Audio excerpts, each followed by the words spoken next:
Well, good afternoon, everybody. Thank you for taking a few moments out of your day to participate in this discussion. My name is Tracy Bear, and I'm your Steering Committee Outreach Officer. Today's discussion is on the state of the Eugene Springfield CERT, our past activities, and our future goals.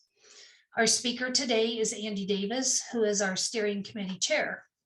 Don Matheny is our Steering Committee Member at Large, and he will be hanging on to your chat questions until after Andy has concluded the presentation.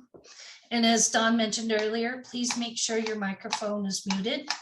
And now we're going to turn the meeting over to Andy. Thank you, Tracy, and like to welcome each and every one of you, all the Eugene Springfield CERT members and those that have recently completed the online training, and you are CERTs in waiting, and I know that you're eager to get to the 16 hours hands-on portion, and hopefully we will get there soon. And so I'd like to welcome you as well for this kind of a state of the Eugene Springfield CERT address.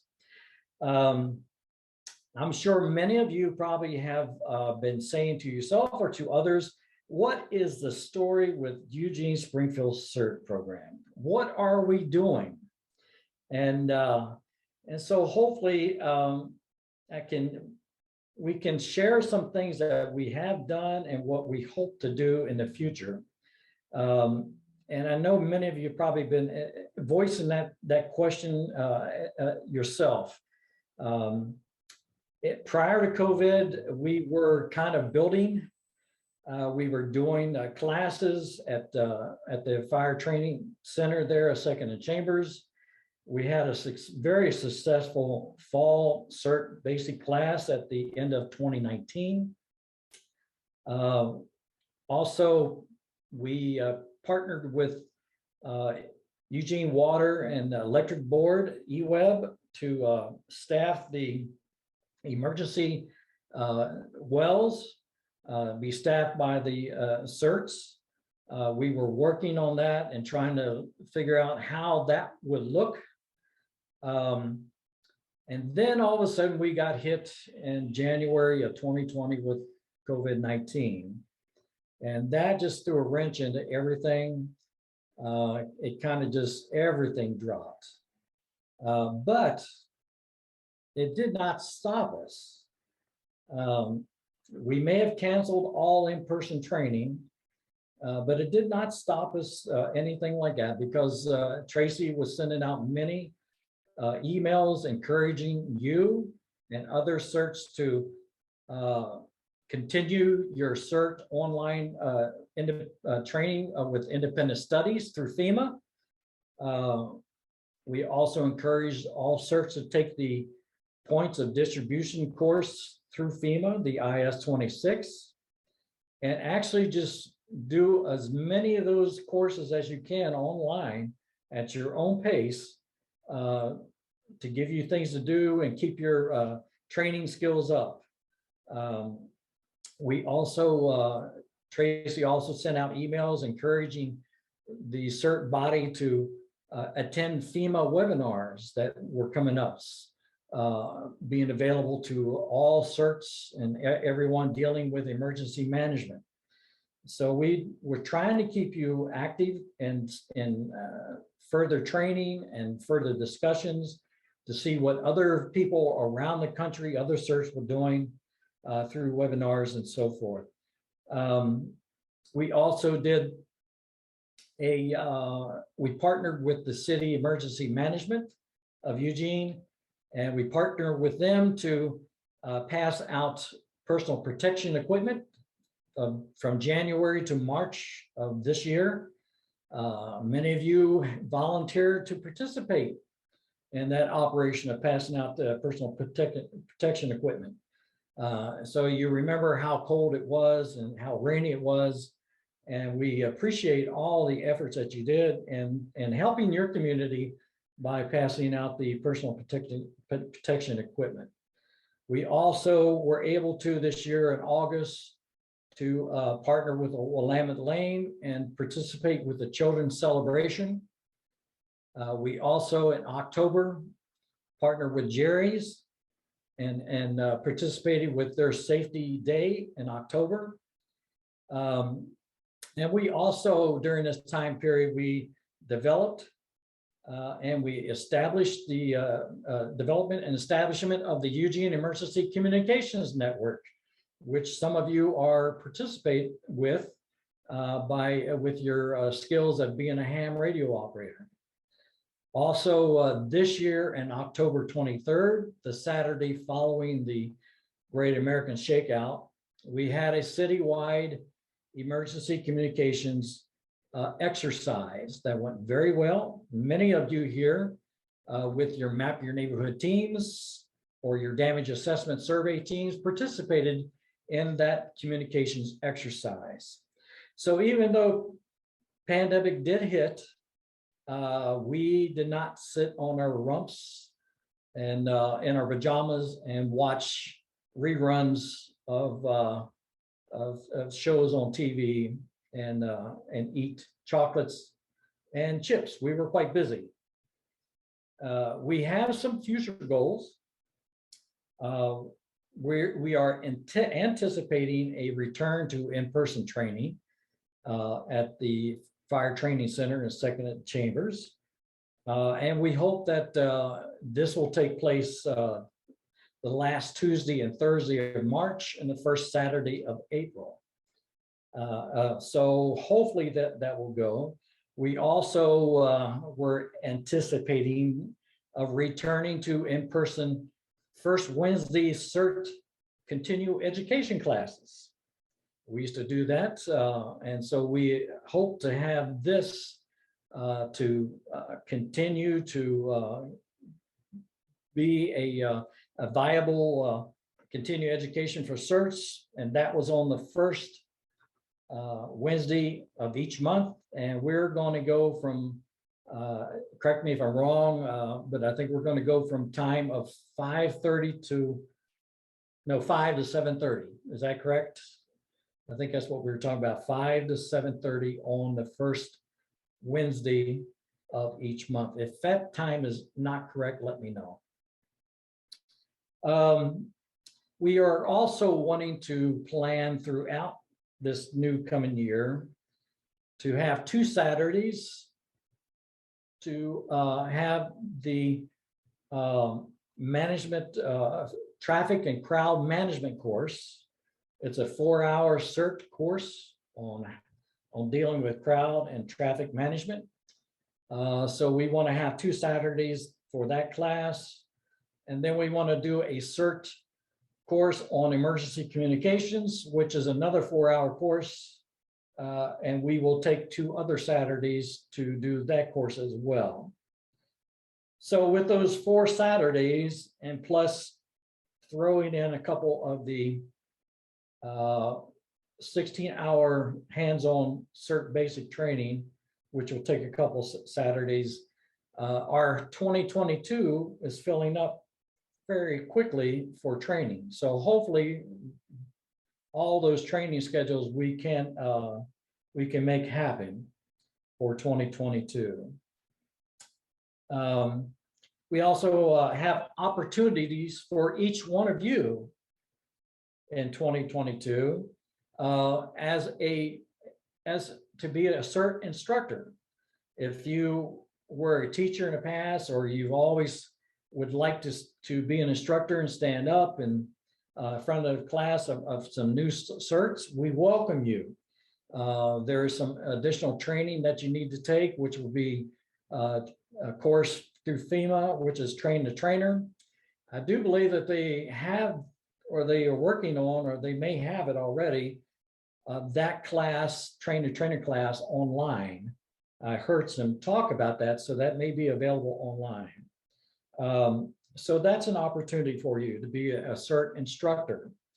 We're looking for, the Eugene Springfield CERT program is looking for a CERT logistic officer to help our CERT coordinator to maintain, have supplies ready for our CERT basic classes, to have all the things needed for training purposes, so that we can training can be flawless and can move smoothly and have all of our ducks in a row before we start a class to make sure we have student courses available for each student that's going to be attending, all the needs that we need for pencils and papers and stuff like that. So we're looking for a logistics officer. That may be of interest to you as well. We also would like to have assistant CERT district leaders for each of our districts that we have in Eugene. Springfield, we don't have districts in Springfield. We have the Springfield is set up by voting wards. And I do believe Springfield has either 7 or 8 voting wards. But Susan is the Springfield, wave Susan, wave at everybody, Susan, if she can hear me. There you go. Oh, that was too fast of a wave. Put that hand up there. There you go. Susan is a Springfield district lead. And so each of the ward CERT leaders would be reporting to Susan. And so we want to get Springfield up as we have Eugene with their districts and district leads. So there's an opportunity for you as a CERT to step up and serve. If you're a ham radio operator, you can volunteer for your ward in Springfield or for Eugene to be a part of the Eugene Emergency Communication Net. So these are opportunities where you can serve. But you may also be thinking, well, this is all good information and opportunities are great for individual CERT, but what is the mission of the Eugene Springfield CERT? Well, Jerry and Gordon, I'm glad that you asked that question. The mission for the Eugene Springfield CERT program on an ongoing basis, increase the pre-disaster preparedness of Eugene Springfield area neighborhoods to better enable post-disaster resilience. That is the mission of the Eugene Springfield CERT. So you may say, okay, so how do we as CERTs accomplish this mission task of the Eugene Springfield CERT program? And I'm glad you asked that as well. And we do this by following objective number 1 of the Eugene Springfield CERT Charter, which states we provide information and training to improve the disaster awareness, preparation, and core skill set of neighbors in Eugene Springfield neighborhoods. That's how we meet the mission. And so you say, okay, that's fine and good and dandy, but what steps am I going to do as a CERT living in Eugene or a CERT living in the Whitaker or friendly neighborhood? What steps am I going to take to meet the objective of number 1? Well, I'm glad you asked that, Tim Hanley. I'm glad you asked that question because we are setting up, we're going to get you guys busy in your neighborhood. You as a CERT in your neighborhood, with the assistance of your CERT district leader, we want you to invite your neighbor that lives next to you or someone that you know well in the neighborhood to establish a neighborhood damage assessment survey team. They don't need to be CERTs. They're just your civilian neighbor that lives somewhere on your street. And you as a CERT will be their team leader. Hopefully you have a FRS radio, a friendly radio service, the walkie-talkie that we've used before. So hopefully you have some of those and encourage those individuals that will say, yes, I will volunteer to be your damage assessment survey team. Have a FRS radio. And with you and your district lead will help train the civilian individuals on being a damage assessment survey team to go out and check the neighborhood after a major event. I heard on the news today, we've all seen the news about the terrible tornadoes through the center of the country and also in Kentucky. And so the news today was stating this, I think the town was Mayfield, is that correct? Mayfield, Kentucky? Yes, it sure is, unfortunately. Yeah, Mayfield, Kentucky, the individual there. The first responders were not able to reach Mayfield in over an hour. So who took care of each other? Neighbors took care of one another. They interviewed this one gentleman. He said he crawled out from his collapsed house from the basement. And so he just stepped up and started helping his other neighbors to get out of their collapsed homes. So that's what we want to do here. As CERTs, we will jump up and take the lead and be the neighborhood team leader on radios. But we will ask our fellow neighbors that live in our neighborhood if they'd be willing to be a part of a damage assessment survey team. You may want to dust off your CERT basic participant manual that you may have on your bookcase somewhere, or if you don't have one, you can always go online and download the new improved version that FEMA has sent out. I think it was last year or the year before, and look up in the fire training area the size up. Do you remember the steps for size up? So basically, for the damage assessment survey teams, we would want them to know about size up steps 1, 2, and 3. So basically, they're going to go out and report back what they see to you, so you can pass it on to a neighborhood ham, which in turn will pass it on to the City Emergency Operations Center. This will be more and more folks involved in taking care of one another when something major happens on this. So this is a major step that I think it would be great. We have tried in the past of doing Map Your Neighborhood teams, and we found that a lot of folks are not warm and fuzzy to it.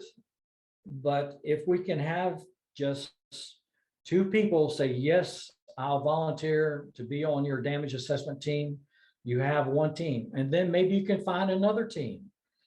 So with all of these teams spread out through Eugene and Springfield, with a FRS walkie-talkie communicating with a ham, we could pass some very vital information to the Emergency Operations Center, which then they can set up a priority of where the first responders needed to go. So this will be a big help. Plus, it gets all of you involved with working with the Eugene Springfield CERT program. That way you'll know what the program is doing and what we are doing, because you are involved. Many of the CERTs already are involved in different neighborhoods because of the evidence of their participation in last October's citywide communication drill. So I just we wanted to fill you in what's going on, because we've heard many have saying, well, what are we doing? What is with the Eugene Springfield CERT program? We don't hear anything. Also, make sure that we have an updated email address so Tracy can send you emails to keep you aware of what's happening, events that's coming up and things like that, or opportunities where we need volunteers to participate with certain neighborhood functions. We haven't had too many block parties because of our COVID that we were involved with, but hopefully we can get involved back with participating with different neighborhood block parties in the coming future. But I want to thank each one of you that are here tonight to hanging tough, staying there, staying with us. When we do have our CERT training for the 16 hours, even if you're not want to be instructor, you are more than welcome to come down and to assist and help with the classes to get them meet the new certs that are training. We encourage you. You don't have to be instructor. Just come on down during that time frame and help out the instructors that are there to work with the new students, answer questions that they may have. So we encourage you to participate in that as well. We don't want you just to hang out in your house. We want you to be more involved. So like I say, I want to thank you for hanging in there, and we hope that we want you to help us to be a better program by volunteering your time and your skills. So with that, hey, Don, I did pretty good. It's almost a half hour about, so awesome. So at that, we will take, Tracy is going to voice the questions I think that are in the chat. I don't have my chat up. So Tracy, where are you at? There you go. If you have a question that is not there, you can always raise your hand and hopefully we can recognize you. But chat, I guess there are 7 questions in the chat. No, just comments. Oh, comments. Okay, no questions. Oh, okay. All Okay, right. then let's go home. All right. If there's no questions, I guess we're all done. No questions, everybody? So everybody is clear about trying to generate some neighborhood damage assessment survey teams. We're good on that? And Well, I have a comment. Yeah, go ahead. Yeah, I don't know if anybody remembers me or not, but We You're don't. unforgettable. yeah, as the old training officer, I think this Zoom thing is really a great step. Good job, guys. I keep in touch with Andy every once in a while and Tracy and stuff like that. And what you guys are doing is fantastic. And even with the challenging things with COVID and things going up and down with management, emergency management, because they have guidelines that they have to follow. So everybody's sticking in there and doing what you're doing is wonderful. And just to reinforce what Andy said about coming down to the classes, even if you're not an instructor, help out.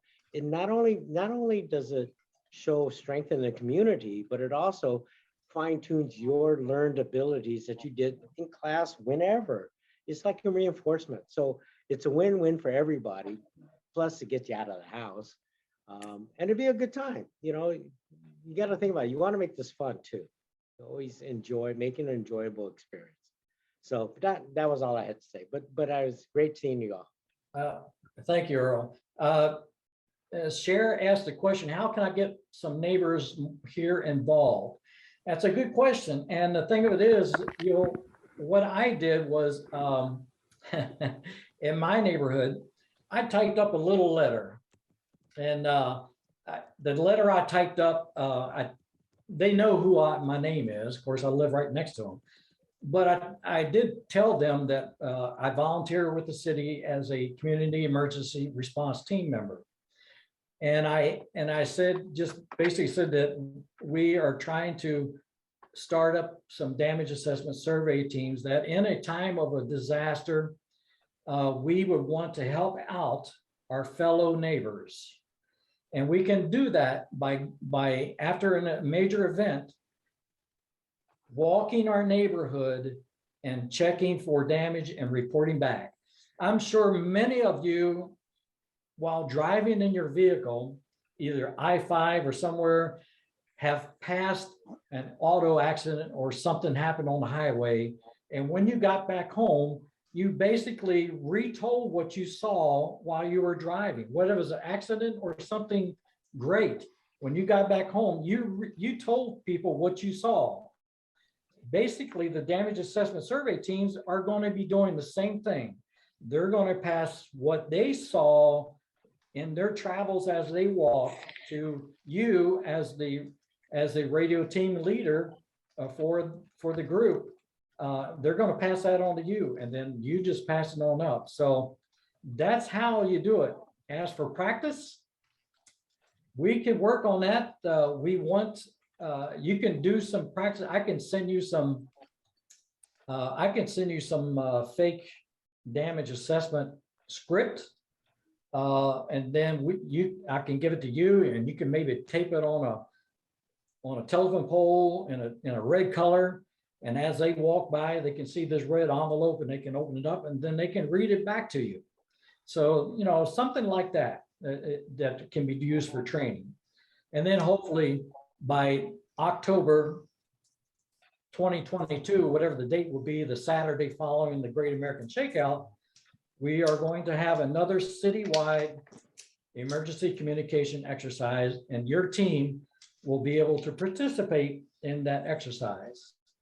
I hope that answers your question, Shay, on that one. Yeah, thanks. Andy, Yes. Craig Cherry wanted more information on the in-person classes on Wednesdays. Yes, if I believe we said, what was the time that we said? I thought we said 6 to 7:30. Okay, you're all right. There you go. I'm glad I had Tracy. So it is 6 to 7:30. I misspoke, not 5. 6 to 7:30. The first Wednesday of each month. It used to be we would have a CERT training. Of course, with COVID, it all went away. So hopefully we can get back to doing that from 6 to 7:30 at Second and Chambers at the Fire Training Center. We will hopefully be able to start up our continuing CERT education. There'll be refresher things, kind of refreshers on how to do light search and rescue, maybe on how to fill out damage assessment forms, since we're talking about that, or how to fill out an ICS 213 general message form, how to use an FRS radio. Maybe we'll have some little scenarios where we can do some training using FRS radios, how to maybe do stop the bleed, or how to do some kind of a medical things. So a number of things we want to talk about for refresher type exercise training or continuing education for CERTs. That will be the first Wednesday of each month. But all these are planned to do, but it all depends on how in-person meetings will shake out, just to let you know. Okay, thanks, Andy. That helps. Are there any other questions? I'm not looking at the chat, so I don't know. Will we be getting updates by email when they do become in person? Yes, Tracy will definitely be sending out email.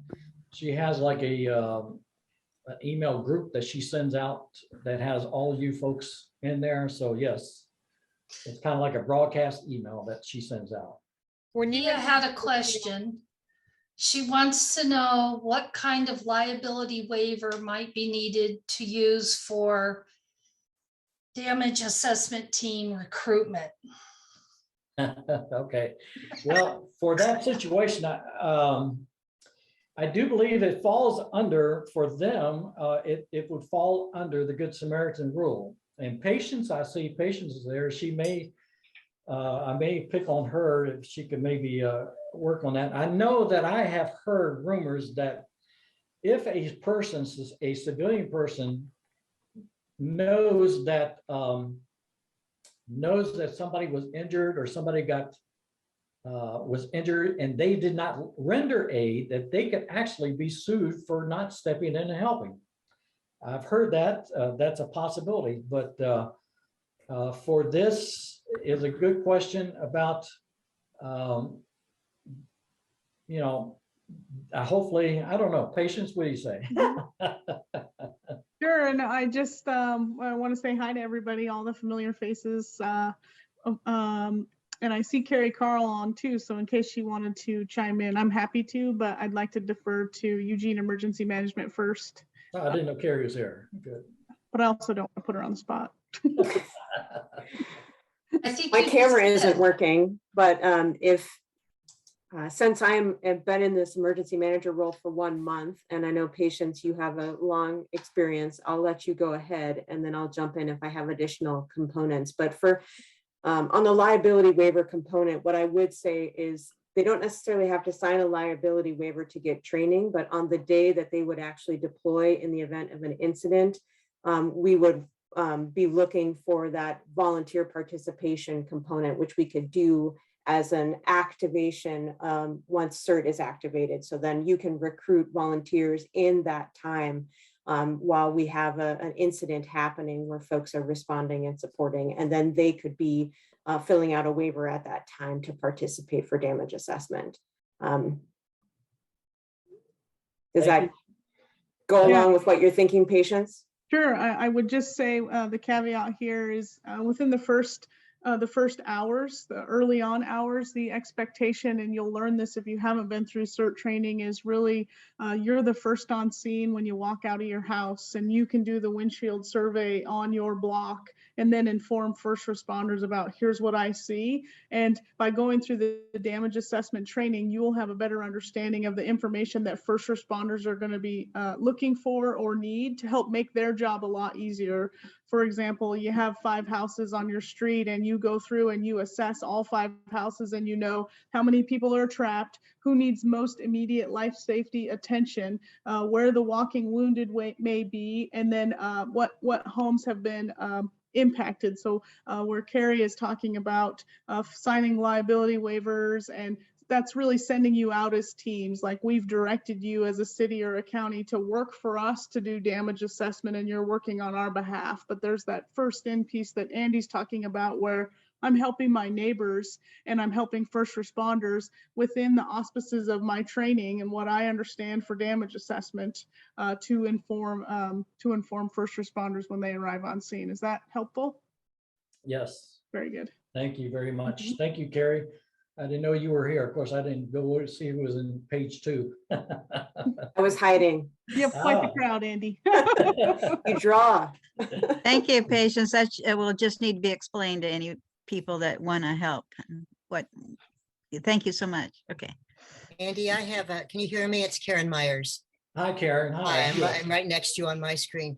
Okay. I mapped my neighborhood about 2 years ago or so, shortly after we had an ice storm. So people were very, very eager to come together and help each other.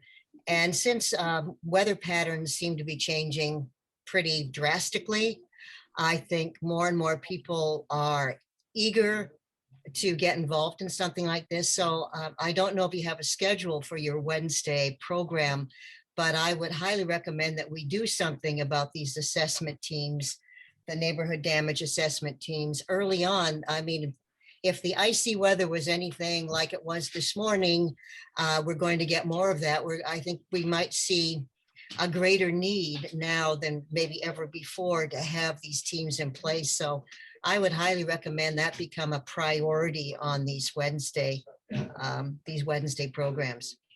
I agree, Karen. Yeah. And thank you very much. I agree. That is high priority. I think if Tracy can correct me, but I think on our list, we have like 100 and some odd certs that she has listed that on the mailing list. So if each of those certs had a damage assessment team, that's like 100 damage assessment teams that are actually looking their neighborhoods over and passing information. That is great. That is super. And I think that is really a benefit of helping neighbors and also helping our city. So I think it's a great thing to do that we should really focus on. And yes, Karen, I think we should make a priority training on that. And I also encourage all of you, if you haven't taken the ICS 26 points of distribution, to do that as well. Because if during a major event that would take place, we may be called to staff a pod, which is called passing out food or passing out water or passing out clothing. So I encourage you to all take those independent study courses through FEMA and start collecting those courses as well with that. Do we have any other questions, Tracy? Is there, like, this is Fran Munkenbeck, is there someone that you would talk to find out who might be your district leader already, or somehow who would I email to find that out? Is it Tracy? Okay, Yes. great. Yeah, Tracy is, where do you live at? I live on Orchard Street in the University District. Okay, so that's southeast 3, huh? Okay. Yeah, near Matt Knight Arena. Okay, so, yeah, Carlos is your district lead. But yeah, send an email to Tracy, and then she will forward that on to Carlos. And hopefully he will get in touch with you. Okay, thank you. And, you two can work together, and hopefully with your, I want all the district leads to be very busy. And working with each of you CERTs with your damage assessment teams. So, hey, Thea. Jeff was first, Oh. sorry. I'm Oh, that's sorry. fine. Hey, Jeff. Age before beauty. That's right. What? It said Go ahead, age Jeff. Age before beauty. Yeah, that's you. That is me. By far, I think. I took training a long time ago. I can't remember who put it on, but about building inspection. And, the city has or used to have 3 different kind of signs, 3 colors, green, yellow, and red. Red, stay out. Yellow had limited access, and green, you're okay. Now, we don't have that level of training, but one of the things that would happen with a Cascadia event is that there's like 3 inspectors for thousands of buildings. Yeah. So they're not going to get around to marking buildings that are really dangerous, maybe forever, unless things have really changed since the last time I took a class. What I'm getting at is we won't have liability coverage probably to do this, but I'm just wondering if we can't talk about, if we start doing this, if we have some way of a CERT marking saying we're worried about this building or something like that as being unsafe. That may be, if we use damage assessment teams, that may be with some time after we have some extensive training. I would not, I don't know if I would want to put that on to our civilian. Oh, I understand, but there's some practical Yeah, aspect to this. What I'm getting at is marking a building as not being safe, but also, in Portland, unless things have changed, they actually have CERTs that do damage assessment and label, in particular bridges, because they have so many. yeah, And so it's just a thought to throw out on the table to think about. it's a good idea. It's something that we should always be open to new ideas. Do we have any other questions? I think Thea had her hand up before. I already forgot. So Tracy, go ahead. If anybody has suggestions, I see some over here already for these Wednesday continuing education classes, feel free to email that to me. We're dependent on who we can get to volunteer and show up for the class. We usually try to have a main speaker and a backup speaker lined up for each of these classes. So if you have ideas, if you know of somebody that has given really good presentations on that particular topic, please send them my way, because so many of you have done activities in our community, and you may know people that we don't know, and share their information with us so we can go ask them to participate, to be a presenter in the class.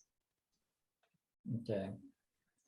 Was this Zoom presentation, was this good? Did everybody like this? Would you like to have something like this more often? Yeah. Where we- Yes, Yeah, yes. and yes. Yes. Yes, okay. Just thinking that maybe, since we cannot get together, but maybe, I don't know how frequent that you would want to have something like this, but I think it's important that communication is shared of what's going on and what's happening, and how we can all kind of share questions and suggestions and thoughts on that. Yes, Judy. So do we have a list of the organized neighborhood groups with the leader contact information? Just There- so that we could also talk on in between meetings, like if you had a question and you knew somebody was good at something, could you kind of pick their brain or something? Well, I'm trying, if you haven't downloaded There's the neighborhood, let me see if I can't even remember the document now. Neighborhood Radio Communications Guide. Oh, okay, yeah. That has a map showing all the neighborhoods and showing what neighborhoods all are in what districts. Okay. And I'm trying to think if it, no, it doesn't give, I don't think it gives who is the district leads. But I do, is it on the webpage that they have? Yes, yes, Yeah. it is. Uh-huh. So the webpage has the name of the district leads and their phone number and email address. The district leads, but I was just kind of wondering the neighborhoods, individual neighborhoods. I was wondering how many organized groups there are right now. Oh, I Just so I got could- you. So I could talk to our neighborhood about kind of what everybody's doing and that, you know, Yes, the okay. numbers are increasing and we're getting more organized and I got you. I'm sorry, Judy. Now I That's okay. understand. that's okay. That has been slow as you're over off of Oakway. The closest one that would for Northeast District would be Quail Run, which is just south of Martin Luther King Mhm. Boulevard. They're the only group that I know that has actually organized in the Northeast District. I know Whitaker has a Map Your Neighborhood team over in Southeast too. And Mhm. Friendly Area Neighborhood has a organization for, they are organized over in Southeast too. I know Southeast one, where Don's at, they have lots of organized teams, block captains and everything else, so. Mhm. But all the other districts, that's our goal. That's why the main thing for this coming year is to establish neighborhood disaster damage assessment survey teams that you start up yourself. Mhm. Do the pod training if you haven't taken it. Mhm. If you're a ham radio operator, volunteer to be a part of the Eugene Emergency Communication Net. That's the three things for this year goals set aside for that. Okay. Any other questions? Comment? Yes. The emergency communication net does meet weekly for hams Wednesday night, 7 to 8, but it also includes and involves FRS and GMRS operators in field exercises. So they are also extremely important and critical. I'm curious how the timing on the Wednesday net will work with the CE CERT classes. It looks like there's an overlap that first Wednesday. That first Wednesday, yeah. So and I was thinking about that as well, Thea, and I'm thinking, well, I don't know what to do. We've already have set in stone at 7 o'clock for the net. So I guess those that are involved with the first Wednesday may have to miss that first net, miss the net if we don't get there, or we take our ham radios and talk while we're at the second in chambers. That sounds like a possibility on earbuds, just Yeah. to monitor and check in and all that. Yeah, that might work. And Yeah. I really like the idea of being able to help out. I've often wondered why there wasn't more of a call to, to help at these trainings or who could participate. And that's exciting to know that one can just go down and maybe contribute or get in the way or whatever. Thank you for that. Yep, you never know. You come down to help out, you may say, hey, you know what? I think I'd like to be an instructor. And so we'll get you rolling, going through that avenue as well. Okay. I just And- want to, Yeah, this is Fran Question. Munkenbeck. Oh, go ahead. My CERT ID thing kind of like fell apart. Needs replacement. Last I heard, we had to come in to get a photograph, but we couldn't because of COVID. And I had suggested that with agencies talking to each other, why not just use a driver's license photograph?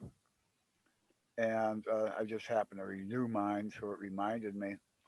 But if things are going to be going on, you want people identified, and there should be some mechanism to get a CERT ID tag renewed. Thank you, David. The city of Eugene is working on that. They're coming up with a plan on how to proceed in that area. I know that there are many of CERT IDs that need to be made from prior classes from 2019. And so, and COVID, like I say, COVID put a wrench in everything. But the city of Eugene is working on a plan to come up with the on the CERT ID. And so, yeah, they know about that. And so that is a priority as well. It'd be good that you are identified if you're out. So people, if they have a question, you could say, well, I'm legit. Here's my ID. So, yes. Any other questions? Yes. I just wanted- Especially if you call us out, right? Yeah, right. But I think that we should not have to go downtown to risk a COVID infection if the city could talk to the state DMV and just use the driver's license photograph. That's all. Well, yeah, okay. We'll get back to you on that one. I'm sorry. Okay. Who was next talking? Somebody else is talking. I just wanted to mention that Lane County is thinking of forming a medical response corps because with COVID, they didn't have one and they had to rely on Serve OR. So that's something that if they form, it might be good for CERT in Eugene to communicate with them in case of emergencies. So. Sounds good. I think we should always keep the avenues of communication opened up to everybody. I always encourage on Wednesday night net that after the net control operator goes through with check-ins from the district, that take in check-ins from anyone from anywhere. So last Wednesday we had a check-in from Cottage Grove and one from Veneta. So, and from one from Junction City. It's always good to make sure that we have communication lines open because you never know what may happen. So, any other questions? This is Catherine. I just wanted to say congratulations to Patience on getting her big state emergency management crown of Queen of the Year, whatever it was. So Yes, definitely. very proud of you. We all are, definitely. Blood, sweat, and tears, and a little gray hair. We can all say we knew her when. I'm still here. All right. Well, if there's no other questions or any other comments or anything like that, I don't want to keep you all here this evening. We have other things to do, and I want to wish everyone a Merry Christmas and a Happy New Year. The steering committee, we will discuss on how often we should do something like this. I don't know, maybe once a quarter or something. I don't know, but we'll figure out how often we should do this. I see a hand from Matt. Yes, has Reverend Dina Wolf gotten in touch with you yet? No, I have not received anything from them as well. Yeah. I wouldn't push it too much there, Matt. You may, I might want to not, you've presented it to them, and so let it go for them. If they're not interested, they won't get back to you. So. And Andy, if I remember right, we're not having a steering committee meeting at the end of December, That's but we correct. are having the fireside chat the Yeah. first Tuesday of January. That's correct. Yes, that's what we are. Yeah. Yeah. Yes, Thea, go ahead. I just wanted to encourage everybody to open the chat if you can to see what's in there and what the links are. And you can save it by to read later on with the little 3 dots to save the chat. There's some useful things in there. Does Patience still have her hand up? I couldn't see. Yeah. Okay, thank you. All right. Okay, I guess that's it. I don't see any, oh, what? Lena's got her hand up. Lena. You got to unmute yourself. I'm trying. I think I've got it there. Thanks, Andy. I was just wanted some clarification. So the fireside chat is on Tuesday, First Tuesday of the month. the first Tuesday of the month, and then the training's going to be the first Wednesday of the month. Nope, once we get permission from the city to start having in-person activities, the fireside chat will cease and the first Wednesday will kick in. Okay, so we're not having a first Wednesday in January. So we And- got, Yeah, unless the Carrie says, nope, it's safe, we can do it. So, yeah, okay, we just have to, the fireside chat was for us to be able to stay in touch, just kind of talk, get a little bit of information, just so we all know we're still active. But the minute that in-person's, then we're off and running.